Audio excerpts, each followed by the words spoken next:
আসসালামু আলাইকুম ভিউয়ার্স, আমার নতুন একটা রেসিপিতে আপনাদের সবাইকে স্বাগত।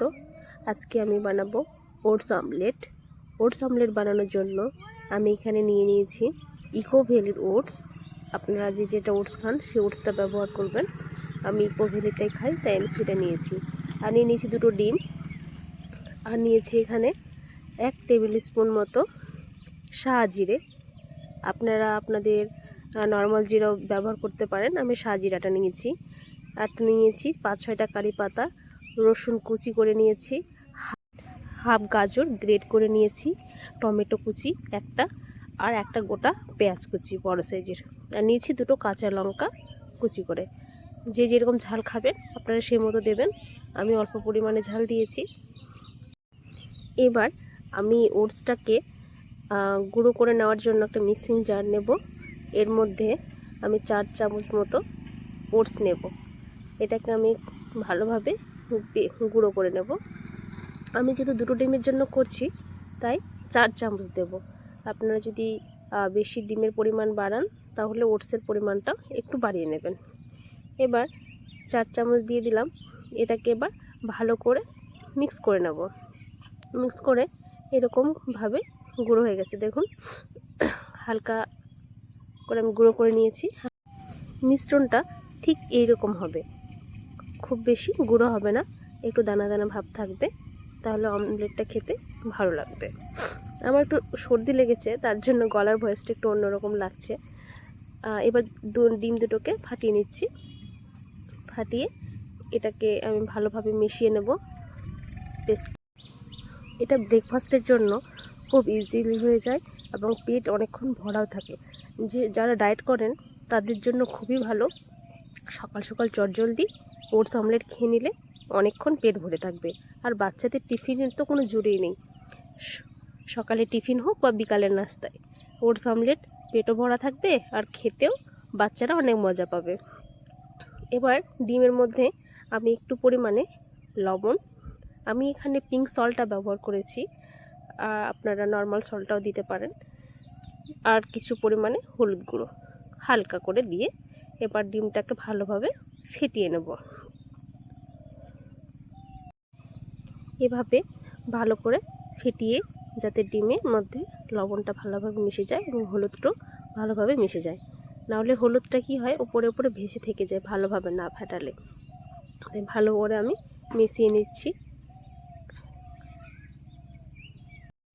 বাচ্চারা কি হয়, অনেক সময় ওটস এমনি দুধ দিয়ে খেতে চায় না, তখন আপনারা এইভাবে বানিয়ে দিতে পারেন। এবার আমি পেঁয়াজ কুচিগুলো দিয়ে দেব। পেঁয়াজ কুচি, গাজর গ্রেট করে রেখেছিলাম সেটা দিয়ে দেব। রসুন কুচি অল্প দেব, আর একটু পরিমাণে ফোড়নের জন্য আমি রেখে দেব। তারপর লঙ্কা কুচি, একে একে টমেটো, আর কারি পাতা আর জিরাটা আমি ফোড়নের জন্য রাখবো। এটা ডিমের মধ্যে দেব না, ওটা আমি ফোড়নের জন্য রেখেছি। এবার মিশ্রণটা আবার ভালো করে মিশিয়ে নিতে হবে। চামচ দিয়ে আমি কাঁটা চামচ দিয়ে এটাকে ভালোভাবে ঘুরিয়ে ঘুরিয়ে মিশিয়ে নিচ্ছি, যাতে সব মশলা একসঙ্গে ফেটানো হয়ে যায়। এভাবে ধীরে ধীরে একটু বেশ হালকা হাতে ফেটাবেন। এরকমভাবে নাড়তে নাড়তে এর মধ্যে এবার আমি হালকা একটু জিরে গুঁড়ো দিয়ে দিচ্ছি। জিরে গুঁড়ো পরিবর্তে মশলা গুঁড়ো দিতে পারেন বা গরম মশলা। আমি ধনে জিরে গুঁড়ো একসঙ্গে মিক্স করে রেখেছিলাম, আমি সেটাই একটু দিয়ে দিলাম। আবার ভালো করে নেড়ে নেব। এবার আমার ফেটানো হয়ে গেছে। এর মধ্যে এবার আমি যে ওটসের আটাটা রেডি করেছিলাম সেটা 2 চামচ মতো দেব। আপনারা পরিমাণ মতো অল্প অল্প করে দিয়ে ভালো করে মিশিয়ে নেবেন। আমি এখানে 2 চামচ দিলাম, আর বাকিটা রেখে দিলাম, পরে লাগলে আরও দেব। প্রথমে মিশ্রণটাকে ভালোভাবে মেখে নিই। এভাবে আবার ধীরে ধীরে সম্পূর্ণ মিশ্রণটাকে মিক্স করে নেব, যাতে আমার যে মশলাগুলো দিয়েছি এবং পেঁয়াজ রসুন আটা সব একসঙ্গে ফেটানো হয়ে যায়। ফেটাতে ফেটাতে এরকম একটা টেক্সচার আসবে। দেখুন আমার প্রায় ফেটানো কমপ্লিট হয়ে গেছে প্রায় আমার ফেটানো। এবার আমি যে ফোড়নটা ব্যবহার করব এটা পুরোপুরি অপশনাল, আপনারা চাইলে দিতেও পারেন, না চাইলে নর্মালি দিয়ে দেবেন। তাই আমি এবার এটাকে কিছুক্ষণের জন্য ঢাকনা দিয়ে রেখে দেবো, যতক্ষণ না ফোড়নটা আমার রেডি হয়। আবার গ্যাসে ওভেন ধরিয়ে একটা প্যান বসিয়ে দিলাম। প্যানটাকে কিছুক্ষণ গরম হতে দেব। গরম হয়ে গেলে এর মধ্যে আমি কিছু পরিমাণে সাদা তেল দিয়ে দেব। আপনারা যদি মনে করেন এই ফোড়নটা ছাড়া আপনারা এমনিতেই অমলেটটা বানিয়ে ফেলতে পারেন।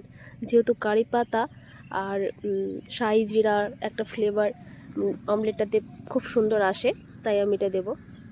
দিয়ে দিলাম 1 টেবিল চামচ মতো সাদা তেল। এটা গরম হোক। তেলটা যতক্ষণ গরম হচ্ছে, এদিকে গরম হতে বসিয়ে দিয়েছি। একটু নাড়িয়ে দেবো যেন চারিদিকে তেলটাকে ঘুরিয়ে ঘুরিয়ে যখন অমলেটটা দেব তখন যাতে ছড়িয়ে না যায়। এবার রসুন কুচিগুলো দিয়ে দিলাম। রসুন কুচির একটা সুন্দর ফ্লেভার গন্ধ বেরাচ্ছে, খুব ভালো লাগছে। এর মধ্যে দিয়ে দিলাম সাজিরে, আর দিয়ে দেব যে কারি পাতাগুলো রেখেছিলাম সেগুলো দিয়ে দিলাম। এই তিনটার মিশ্রণের একটা অসাধারণ ফ্লেভার আসছে। আপনারা করে দেখবেন, বেশ ভালো লাগবে। একটা আলাদাই গন্ধ বেরাবে অমলেটের মধ্যে, যেটা বাচ্চারা ডিমের আষ্টে গন্ধটাকেও দূর করে দেবে এবং অন্যরকম একটা ফ্লেভার পাবেন। এরপর হালকা আমি একটু শুধু সরষা দিয়ে দিলাম, হলুদ সরষা। আপনারা লাল সরষা থাকলে লাল সরিষাও দিয়ে দিতে পারেন। সর্ষেটা সব মিলিয়ে কম্বিনেশনে আলাদা এই একটা ফ্লেভার বেরিয়েছে। সর্ষেগুলো এভাবে একটু ফুটে যাচ্ছে। এবার এই ফোড়নটাকে আমি ডিমের অমলেটের মধ্যে দিয়ে দিলাম অল্প অল্প করে। এবার আবার ওটাকে হালকা হাতে নাড়িয়ে মিক্স করে নেব। ফোড়ন সহ ডিমের অমলেটের যে প্রসেসটা রেডি করেছিলাম সেটা ভালোভাবে আবার নাড়িয়ে নিলাম। ভালোভাবে মিক্স হয়ে যাওয়ার পর আবার সেই প্যানটাতে 1 চামচ মতো সাদা তেল দিয়ে দিলাম। সাদা তেলটা আমি আঁচটা মিডিয়াম টু হাই ফ্লেমে রেখেছি, কিন্তু যখন অমলেটটা দেবেন একদমই লো আঁচে রান্না করতে হবে। এবার তেলটা গরম হচ্ছে, আমি একটু হাই হিটে তেলটাকে গরম করে নিচ্ছি প্রথমে, তারপর আঁচটাকে লো করে দেব। এবার অমলেটটা দিয়ে দিলাম। অমলেটটা ঠিক চারিদিকে এভাবে সম্পূর্ণটা মিক্স করে চারিদিকে ছড়িয়ে দেব, যাতে পুরোপুরিভাবে সব দিকে ছড়িয়ে যায়। এভাবে সবগুলো দিয়ে মিশ্রণ ঢেলে দেওয়ার পরে চামচ দিয়ে চারিদিকে ছড়িয়ে দেব, যাতে সব দিকে সমানভাবে হয়। নাহলে কোথাও মোটা থেকে যাবে, কোথাও আবার পাতলা হয়ে যাবে, তখন পুরোপুরিভাবে সিদ্ধ হবে না। আঁচটা একদম লো আঁচে রান্না করতে হবে। লো আঁচে না রাখলে এবার ঢাকা দিয়ে লো আঁচে রেখে দেবো, না হলে উপরটা লাল হয়ে যাবে, ডিম আছে যেহেতু, আর ভেতরটা কাঁচা থেকে যাবে। তাই হালকা আঁচে রেখে দিয়েছি। এবার 5 মিনিট পর ঢাকনা তুলে দেখছি প্রায় হয়ে গেছে। চারিদিকে দেখবেন খুব সুন্দরভাবে উঠে আসছে, তলা থেকে ছাড়িয়ে গেল। এবার উল্টে দেব। দেখুন কি সুন্দর একটা ব্রাউন কালার হয়েছে। সাইডগুলো হালকা হাতে একটু করে চেপে চেপে নেব, যাতে অমলেটটা চারিদিকে ভালোভাবে সেদ্ধ হয়, নাহলে কোথাও কাঁচা থেকে যাবে। ঢাকা দিয়ে আরও 2 মিনিট মতো রেখে দিতে হবে। 2 মিনিট পর ঢাকনা তুলে দেখছি ওই দিকটাও প্রায় হয়ে এসছে। এবার আমি হালকা হাতে আর একটু চেপে দেব, যাতে সাইডগুলো কাঁচা না থাকে। খুব সুন্দরভাবে কালার এসছে এবং অনেকটা ফুলে গেছে। দেখুন, দেখতে অনেকটা বান রুটির মতো হয়ে গেছে। বাচ্চাগুলো দেখেও খুব মজা পায়, খেয়েও মজা পায়। ধারগুলো হালকা হাতে চেপে নিলাম। এবার এটা আমার পুরোপুরি হয়ে গেছে। এবার একটা প্লেটে আমি সার্ভ করার জন্য রেডি করে নেব। সার্ভ করার জন্য আমি এবার অমলেটটাকে সুন্দর করে পিৎজা আকারে কেটে নিচ্ছি। 4 পিস করে কেটে নেব।